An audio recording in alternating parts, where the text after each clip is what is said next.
അസ്സലാമു അലൈക്കും വറഹ്മത്തുള്ളാഹി വബറകാതുഹു. ഒരു കാലത്ത് ഇസ്ലാമിൻ്റെ ഏറ്റവും വലിയ വിരോധിയും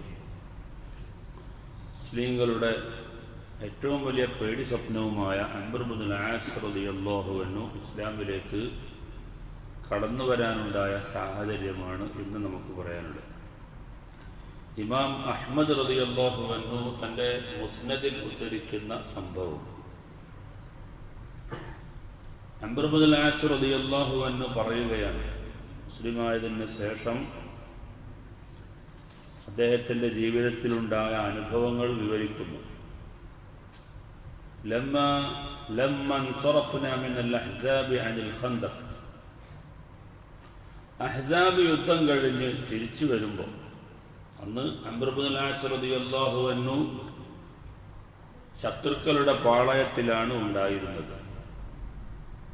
മഹാനവറുകൾ പിന്നീട് മുസ്ലിമായി ഈജിപ്തിൻ്റെ ഗവർണറായി ഉമർ ഇബ്നുൽ ഖത്താബ് റളിയല്ലാഹു അൻഹു ഭരണം നടത്തുന്ന കാലത്ത് ഈജിപ്തിൻ്റെ ഗവർണറായി സ്ഥാനാരോഹണം നൽകപ്പെട്ട ആളാണ്.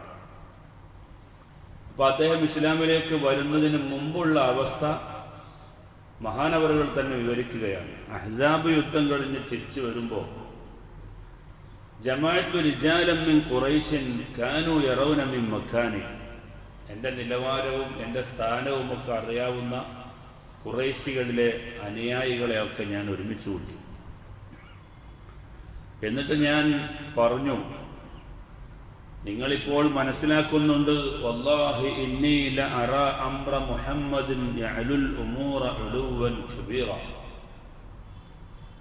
മുഹമ്മദ് ഇപ്പോൾ അനുദിനം ഓരോ ദിവസവും ഇങ്ങനെ മുന്നോട്ട് ഗമിച്ചുകൊണ്ടിരിക്കുകയാണ്. അനുയായി വൃത്തങ്ങൾ വലുതായി വലുതായി ഇസ്ലാം ഇങ്ങനെ പടർന്ന് പന്തലിച്ചുകൊണ്ടിരിക്കുന്നു. നമ്മൾ സ്വാഭാവികമായും തോറ്റുപോകുന്നിടത്തേക്കാണ് കാര്യങ്ങൾ പോകുന്നത്. അതുകൊണ്ട് വഇന്നി ഖദ് റഅയ്തു റഅയൻ, ഞാനൊരു അഭിപ്രായം പറയാൻ പോവാണ്. ഫമാ തറൗന ഫീഹി, എന്താണ് ആ വിഷയത്തിൽ നിങ്ങളുടെ കാഴ്ചപ്പാട് എന്ന് എനിക്ക് വിവരിച്ചു തരണം.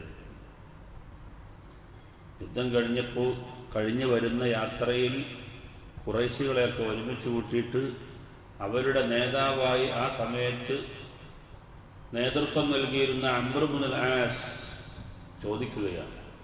പിന്നീട് സ്വഹാബിയായി വലിയ ഉന്നതമായ നിലവാരമുള്ള സ്ഥാനത്തെത്തി. പാല അപ്പോൾ അനുയായികൾ ചോദിച്ചു, വമാ റഅയ്ത, എന്താ നിങ്ങൾ അഭിപ്രായപ്പെടുന്നത്?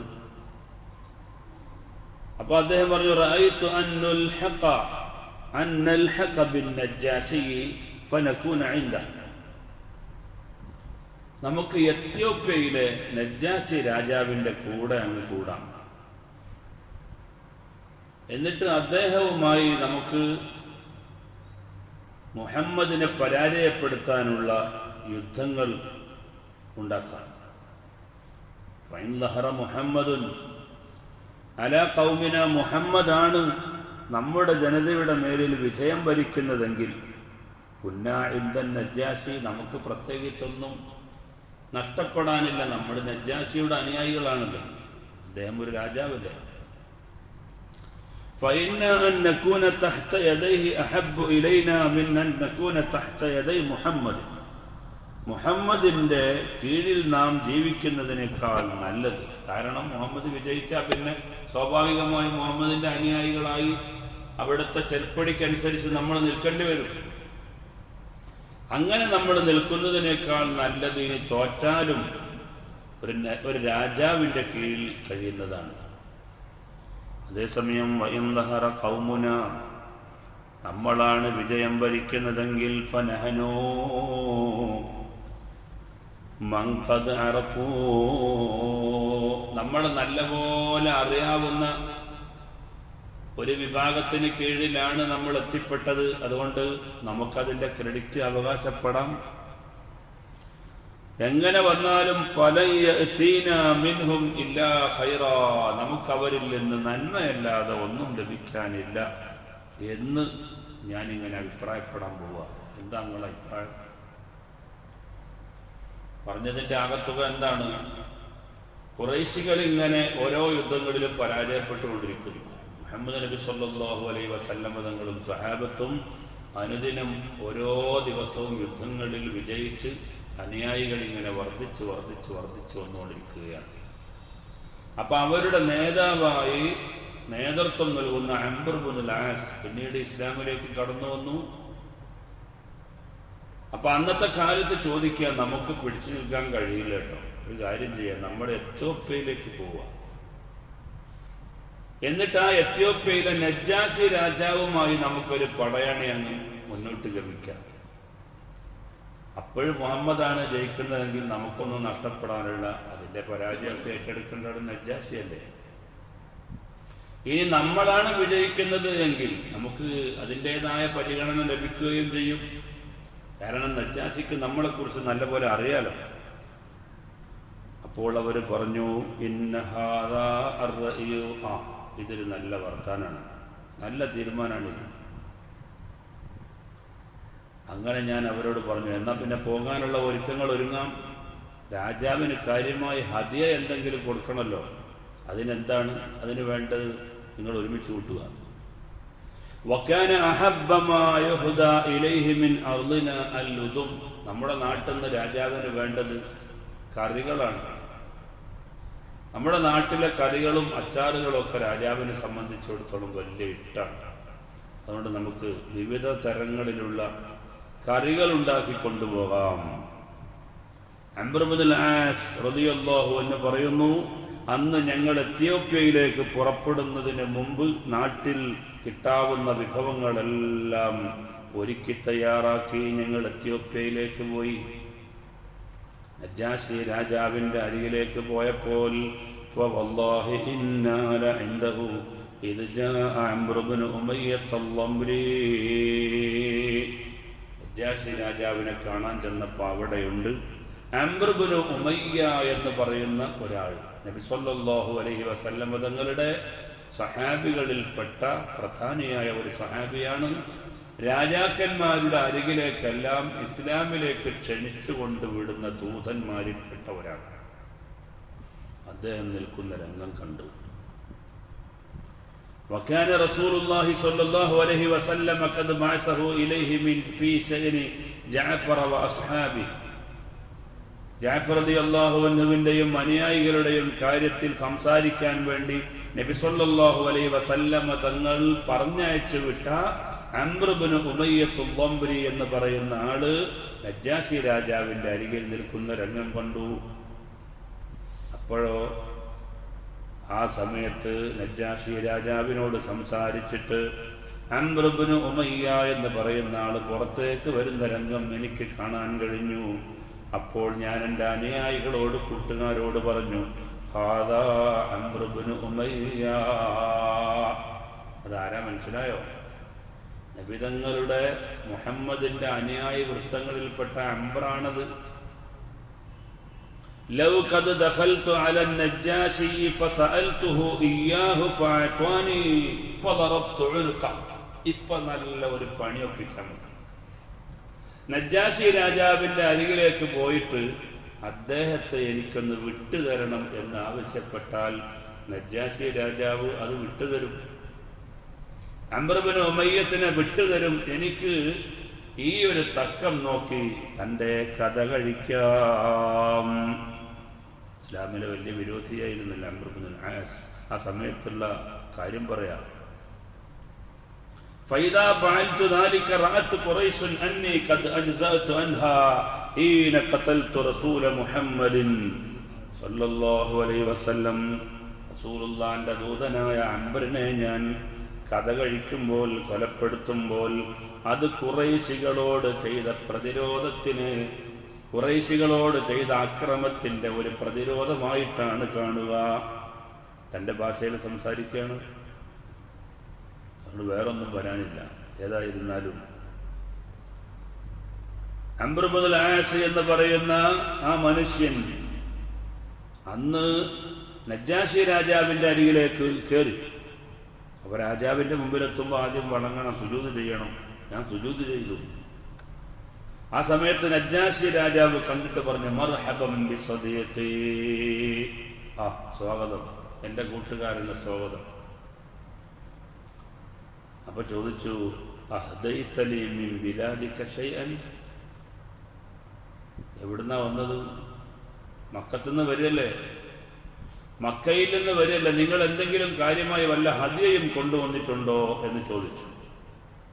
അപ്പോൾ പറഞ്ഞു, ഞാൻ അയ്യുഹൽ മലിക് അത് അഹദൈതു ലക ഔദുമൻ കസീറ, പലതരത്തിലുള്ള വിഭവങ്ങളായിട്ട് അച്ചാറും കൂട്ടാനും ഒക്കെ ആയിട്ടാണ് ഞങ്ങൾ വന്നിട്ടുള്ളത്. ഞങ്ങളുടെ നാട്ടിലുണ്ടാക്കുന്ന എല്ലാ ചാറും ഞങ്ങൾ കൊണ്ടുവന്നിട്ടുണ്ടെന്ന്, കറികൾ ഉണ്ടാക്കി കൊണ്ടുവന്നിട്ടുണ്ടെന്ന്. അങ്ങനെ അത് രാജാവിൻ്റെ മുമ്പിലേക്ക് ഹദിയയായി അങ്ങ് വെച്ചു കൊടുത്തപ്പോൾ രാജാവിന് വല്ലാത്ത സന്തോഷം തോന്നി. അപ്പോൾ ഞാൻ പറഞ്ഞു, അയ്യുഹൽ മലിക്, ഓ രാജാവേ, ഇന്നി ഖദ് റഅയ്തു റജുലൻ ഖറജ മിൻ ഇൻദിക വഹുവ റസൂലു റജുലിൻ അദുവ്വിൻ ലനാ. നിങ്ങളുടെ അരികിൽ ഇപ്പോൾ വന്നിട്ട് സംസാരിച്ച് പോയാളില്ലേ, അംർ ഇബ്നു ഉമയ്യ, അദ്ദേഹം ഞങ്ങളുടെ ഏറ്റവും വലിയ ശത്രുവായ മുഹമ്മദിന്റെ ദൂതനാണ്. അതുകൊണ്ട് എനിക്ക് അദ്ദേഹത്തെ ഒന്ന് വിട്ടു തരൂ. ഞങ്ങളുടെ നാട്ടിൽ വലിയ യുദ്ധം നടക്കുന്ന കാര്യമൊക്കെ അറിയാമല്ലോ രാജാവിന്. മുഹമ്മദ് ഓരോ യുദ്ധത്തിലും വിജയം ഭരിച്ചുകൊണ്ടിരിക്കുകയാണ്. മുഹമ്മദ് അനുദിനം മുന്നേറിക്കൊണ്ടിരിക്കുകയാണ്. അതുകൊണ്ട് എനിക്ക് അവനെ ഒന്ന് വിട്ടു തന്നാൽ അവനെ ഒന്ന് വധിച്ചു കളയാമായിരുന്നു.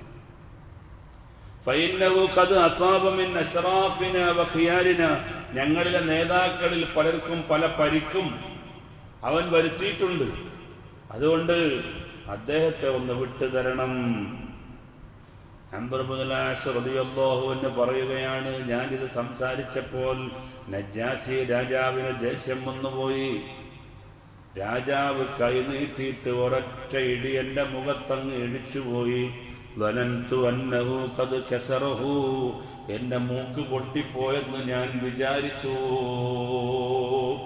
നജ്ജാശി രാജാവ്, എത്യോപ്യയിലെ നജ്ജാശി രാജാവിനോട് സ്വകാര്യം പറഞ്ഞിട്ട് മുഹമ്മദ് നബി സല്ലല്ലാഹു അലൈഹി വസല്ലമ തങ്ങളുടെ ദൂതൻ വന്ന് സംസാരിച്ചു പോയപ്പോൾ അയാളെ എനിക്കൊന്ന് വിട്ടു എന്നാൽ ഇപ്പൊ ഇവിടുന്ന് കഥ കഴിക്കാമായിരുന്നു, ഞങ്ങളുടെ വലിയ ശത്രുവാണ് അവൻ എന്ന് പറഞ്ഞപ്പോൾ നജ്ജാശി രാജാവ് ഒരൊറ്റ ഇടി ഇടിച്ചു. നബി സല്ലല്ലാഹു അലൈഹി വസല്ലമ തങ്ങളുടെ നജ്ജാശി രാജാവ് മരണപ്പെട്ടു എന്ന് റസൂലുള്ളാഹി തങ്ങൾ കേട്ടപ്പോൾ നജ്ജാശി രാജാവിൻ്റെ പേരിൽ നബിതങ്ങൾ വായിബായ നിലയിൽ മയ്യത്ത് നിസ്കരിച്ചു.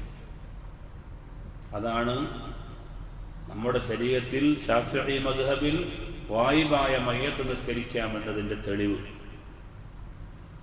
ഏതായിരുന്നാലും എനിക്ക് തോന്നി രാജാവിന് ഇത് ഇഷ്ടപ്പെട്ടിട്ടില്ല. എന്നിട്ട് പറഞ്ഞു, ഖുൽതു, ഞാൻ ചോദിച്ചു, അയ്യുഹൽ മലിക്കു, രാജാവേ, വല്ലാഹി ലൗ ദനന്തു അന്നക തക്റഹു അലാ മാ സഅൽതുകഹു, ഞാൻ ചോദിച്ച കാര്യം നിങ്ങൾക്ക് ഇഷ്ടപ്പെട്ടില്ലെന്ന് തോന്നുന്നു.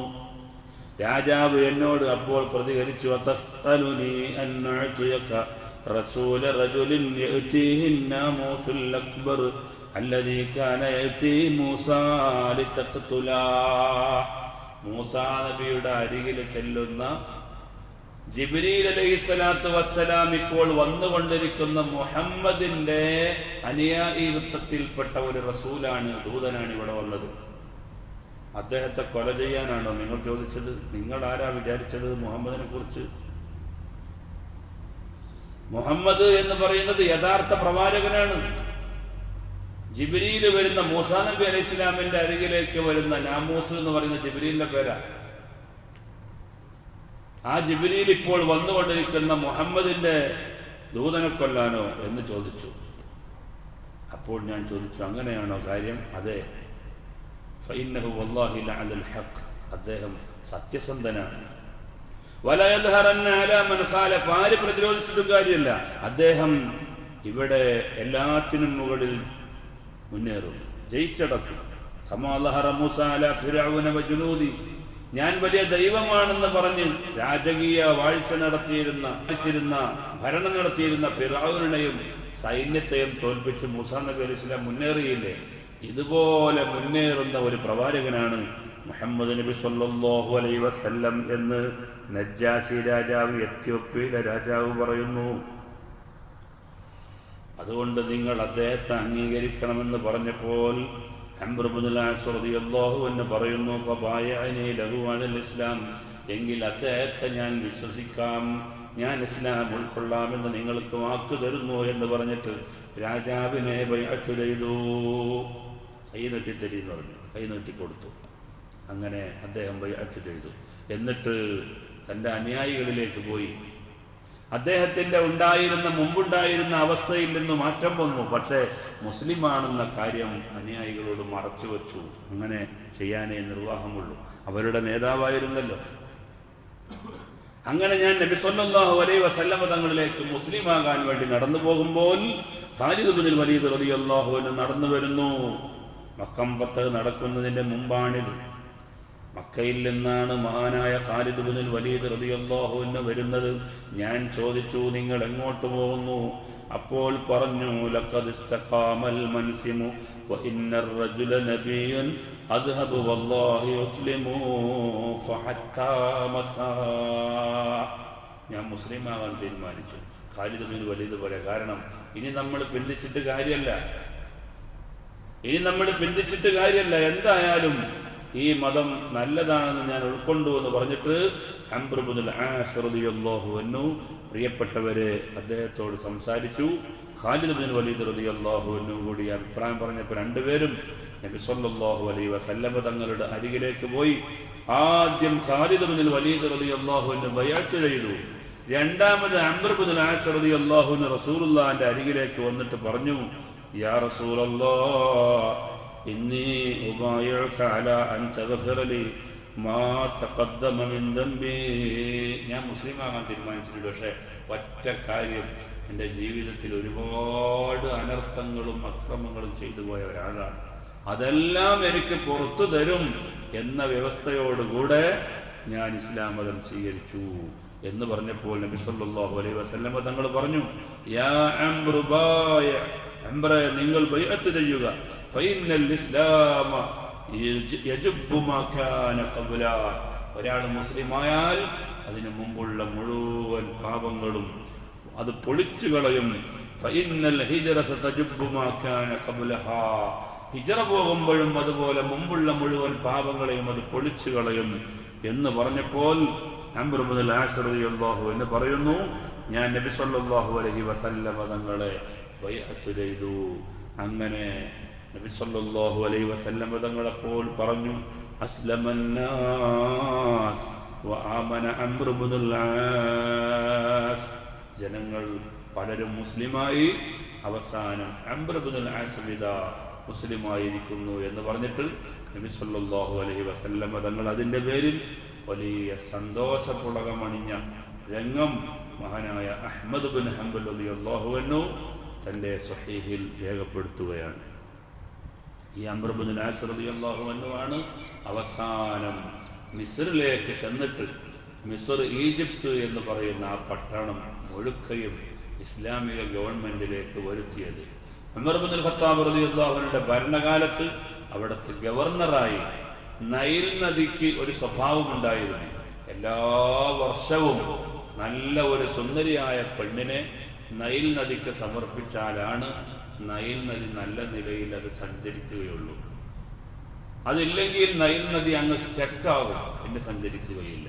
ഇങ്ങനത്തെ ഒരു ഘട്ടം അംർ ഇബ്നുൽ ആസിന്റെ ഭരണകാലത്തുണ്ടായപ്പോൾ അംർ ഇബ്നുൽ ആസ് റളിയല്ലാഹു അൻഹു ഉമർ ഇബ്നുൽ ഖത്താബിന് കത്തെഴുതി. ഈ നാട്ടിലൊരു ആചാരമുണ്ട്, എല്ലാ വർഷവും നല്ല ഏറ്റവും സുന്ദരിയായ ഒരു പെണ്ണിനെ നൈൽ നദിയിലേക്ക് അങ്ങ് സമർപ്പിക്കണം, അതിനുശേഷമേ നൈൽ നദി ചലിക്കാൻ തുടങ്ങുകയുള്ളൂ.